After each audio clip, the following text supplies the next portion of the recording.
The beauty of oneness. വിശുദ്ധ ഔസേ പിതാവ് പൂർണ്ണ ഗർഭിണിയായ പരിശുദ്ധ അമ്മയെയും കൂട്ടി കഴുതപ്പുറത്ത് ബത്ലഹേമിലേക്ക് പോകുന്ന ആ കാഴ്ച കുടുംബജീവിതത്തിൻ്റെ മനോഹരമായ ഒരു തലമാണത്. വിഷമഘട്ടങ്ങൾ ത്യാഗമനോഭാവത്തോടെ പരാതിയൊന്നും കൂടാതെ തരണം ചെയ്യുന്ന ദമ്പതികൾ.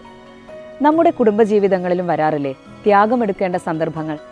സ്നേഹം ത്യാഗമാണെന്ന് കുരിശിൽ കാണിച്ചു തന്ന ഈശോയാകണം നമ്മുടെ മാതൃക. ദൈവം തിരഞ്ഞെടുത്തു തന്ന നമ്മുടെ ജീവിത പങ്കാളിയോടൊപ്പം ഈ സുന്ദര ജീവിതം മുന്നോട്ട് കൊണ്ടുപോകുമ്പോൾ ത്യാഗം എന്നത് ഒരു ജീവിതശൈലിയായി മാറിയില്ലെങ്കിലേ അത്ഭുതമുള്ളൂ.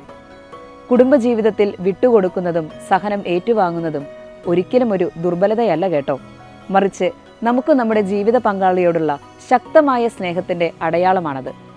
നമുക്ക് ഏറ്റവും ഇഷ്ടമുള്ള ഒരു കാര്യം വേണ്ടെന്ന് വെച്ച് അവരുടെ സന്തോഷത്തിന് പ്രാധാന്യം കൊടുക്കുമ്പോൾ അവിടെ തെളിഞ്ഞു വരും ദ ബ്യൂട്ടി ഓഫ് വൺനെസ്. ദൈവം അനുഗ്രഹിക്കട്ടെ.